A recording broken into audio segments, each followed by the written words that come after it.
Good evening, my Real News Midday TV family. Welcome back to the channel for another news update. And in the news this evening, Tivoli footballer Delano and his sister among 3 killed in crash. Delano, a recent addition to the Tali Gardens Football Club, is among the 3 people who died in a motor vehicle crash early Saturday morning. The incident reportedly occurred at the intersection of Eastwood Park Road and Burlington Avenue in the vicinity of the Halfway Tree Primary School. The football club confirmed Daly's death in a heartfelt post to its Instagram page while sending condolences to the player's family. It is with profound sadness that we announce the tragic loss of our new addition, formerly of Waterhouse Football Club, the talented young player Delano, who was taken from us too soon in a car accident this morning. Our Tali Gardens family is heartbroken and mourns the loss of this bright and promising star. Our thoughts and prayers are with his loved ones, friends and teammates during this difficult time. May Delano's memory live on in our hearts and may he rest in peace, Tali Gardens FC said. The club also confirmed that the footballer's sister and cousin were also killed in the tragic accident. We extend our thoughts to the entire family, the Instagram caption said. Elderly man found dead in suspected suicide at St. Mary home.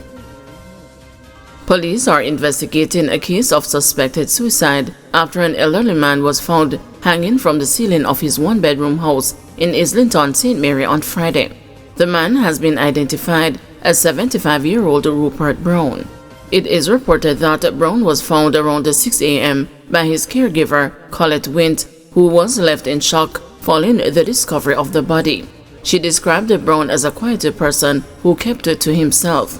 The incident has left the community members questioning what led the elderly man to commit suicide. It was just the other day I took him to the doctor as he was sick and he was admitted in the hospital and he came out of the hospital and this is what I come this morning and see. I find him tied up in the ceiling, Wint told the news as she fought to hold back tears. Body of woman washed away in river found. The body of a woman who was washed away in the Wogwater River in St. Mary on Thursday has reportedly been found. The woman, Kristen Steele, was reportedly found in Flint River in the parish about 6 miles away from where the disaster struck 2 days earlier. Steele and her friend Omar Skyers were washed away when heavy rain sent the Wogwater River into spate. There have been no reports of Skyers' body being recovered. Electrician shot and killed in Glengo. The Grateful Hill community in Glengo, St. Catherine, has been plunged into mourning following the murder of a 31-year-old man on Friday night. He has been identified as Lee Ward Davis, an electrician from Glengo. Reports are that about 11:20 p.m., Davis rode his motorcycle to a bar in the community. As he dismounted the motorbike, he was pounced upon and shot repeatedly by occupants of a darker-colored motor car, which drove away. He was assisted to hospital, where he was pronounced dead. No motive has been established in Davis's death. A probe is being undertaken by the Linseed Criminal Investigations Branch. St. Catherine teacher who allegedly molested his 12-year-old student granted bail. The St. Catherine-based teacher who is accused of the sexual molestation of a 12-year-old student was granted bail in the sum of $100,000 in the St. Catherine Parish Court on Friday. He is answering to charges of sexual grooming, sexual touching, and indecent assault. Attorney-at-law Kemoy McAaron made the successful bail application before Senior Parish Court Judge Yvette Wentworth Miller. Bail was granted on condition that the teacher reports on Mondays and Saturdays to the Spanish Town Police and does not contact the complainant or her family. A fingerprint order was also made and he is to reappear in court on November 8. It is alleged that the educator took advantage of the complainant while she was at the St. Catherine-based primary school. The child told a family member about the incident and the matter was reported to the police. Gun seized 3 men arrested in Cassava Peace. An illegal firearm was seized by the St. Andrew North Police during an operation in the community of Cassava Peace early Saturday, sources disclosed. 3 men were arrested in connection with the seizure. Their names have not been released. According to reports, a police team was conducting surveillance operations when a motor car was observed entering a lane in Cassava Peace. It is reported that the vehicle was intercepted by members of the police team as the driver attempted to elude them. During a search, one of the occupants was allegedly found with a silver and a black Smith & Wesson .40 pistol concealed in a black holster in his waistband. Clarendon Top Cop urges patience during parish-wide SOE. Acting Senior Superintendent of Police Shane McCullough is appealing to citizens of Clarendon to exercise patience and understanding following the declaration of a state of public emergency for the entire parish Friday morning. McCullough acknowledged that people may be apprehensive and sought to assure them that the measure is being used to curtail violent flare-ups in sections of the parish. What we want persons to understand is that the SOE is geared towards allowing the security forces to have enhanced powers and the ability to carry out surgical operations. It is not geared towards impeding or causing any undue restrictions for law-abiding citizens. However, persons will have to appreciate that there is a certain level of regulation that is going to be enforced, the acting SSP said, following a meeting with business owners in the parish late Friday evening. McCullough further explained that some communities will be under a strict 6 p.m. to 6 a.m. curfew, which will be in place for the duration of the emergency measure. These communities are the areas that are currently having a series of what we consider an upsurge in certain types of violence and criminal activities. The Cherry Tree Lane and its environs, Palmer's Cross, where there has been recent incidents, Yorktown, Treadlight, Havana Heights, Western Park. Those areas are under strict 6 p.m. to 6 a.m. restrictions, he said.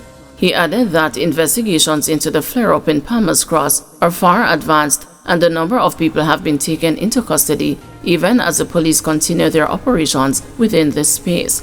SSP McCullough said the meeting with the business community was to see how best their operations could continue, albeit curtailed by the crime-fighting measure.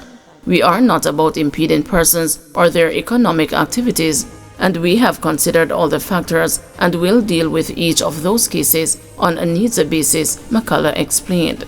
We are appealing to persons to comply with the police. I am asking persons, not in keeping with the law, to cooperate when the police come, because if they choose to do otherwise, our superior training will come into play, the top cop warned. Second fire in 2 weeks at the old shoe market destroys a shop. 10 days after fire destroyed 3 shops in the old shoe market arcade in Montego Bay, St. James, another shop owner is counting losses due to a blaze in the space on Saturday morning. It is reported that 1 shop was destroyed as firefighters from the nearby fire station on Barnett Street managed to extinguish the blaze before it could spread to other nearby establishments.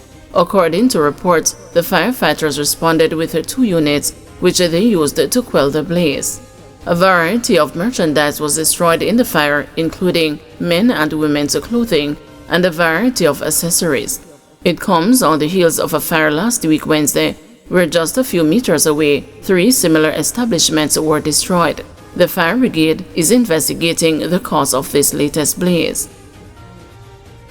Police Federation head demands more support for service members during tribute at Kevin Main's funeral. Chairman of the Jamaica Police Federation, Sergeant Arlene McBean, gave a fiery tribute during the Thanksgiving service for Detective Sergeant Kevin Main at the Eastwood Park New Testament Church of God on Saturday. McBean made a reference to a line in dancehall artist Eddie J. Bomba's song No Cap, which says, "Better move with the speeder gun, the beast a come. Me will lick down police a ground," when she charged the members of the Jamaica Constabulary Force in attendance at the funeral to properly execute their training when they are targeted by criminals. She added that the police will have the full backing of the Federation in these instances. We need to pause and reflect on.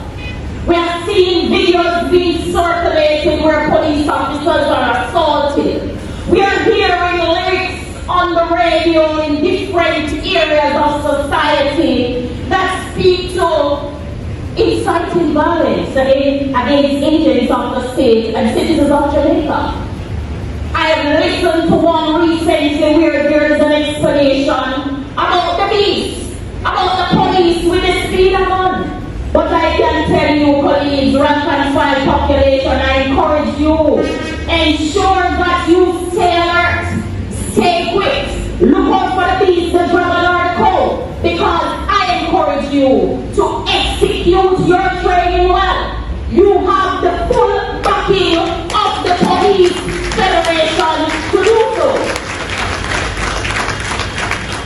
And I call on the legislators to seriously and take this as an emergency call from the Jamaica Police Federation to look at acts where persons incite violence about shooting out barrels of citizens of Jamaica, young children and agents of the state to charge them criminally once they are guilty.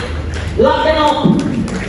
We need laws to deal with that, because if we don't do it, we will stand on platforms like this and talk and talk and talk.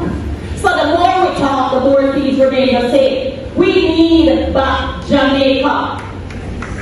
We need back a country with newness, a new vision and a transformational mindset.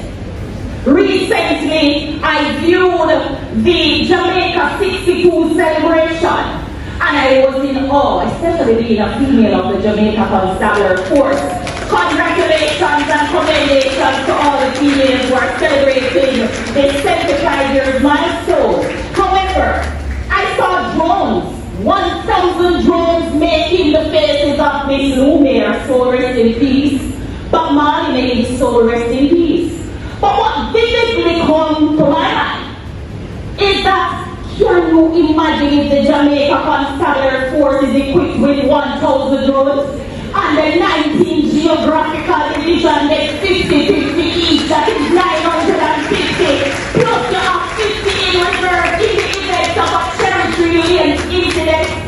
No gunman, no guy, no boy would escape in nearby bushes. Because once we have the joint military patrol on the ground, we have our technology, Dr. Blake, in the sky, following them left, following them right, following them backward, following them forward. We capture picture. We capture everything that is evidential. We need to help the police to police Jamaica. We need that. As I stand here, I didn't want to go there, but I remember that fateful day. After I concluded a meeting with the Central Committee, we got the call and we rushed to the Kingston Public Hospital. And we realized on the left, we saw our dearly beloved colleague. And on the right, we saw another image. It is painful as a police federation when we go to hospitals. And the man who just shot the police is on the same ward where the police is being treated. And the Jamaica Police Federation used this symbolic occasion to renew the call for a protocol to be developed for service men and women in public hospitals. And as I review that call, I'm going to ask again that we receive 100% health insurance. It is hard when you get that health insurance renewed in August and it's finished by the first week in September because of the stressors that surrounds policing. We must secure the legacy of the late Detective Sergeant Kenny Lane. We must embrace the principles on which he stands. The principles of embracing the new transformational theme of people, quality and technology.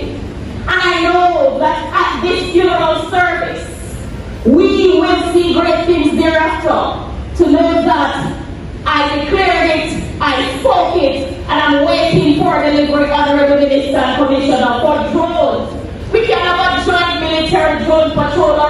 police drone patrol, but we need to be up in the air. The 19 geographical divisions need to be equipped. We want good things to happen. And I encourage those who are gathered here and those viewing on the... Thank you everyone for watching. See you tomorrow morning at 6 a.m. for another news update.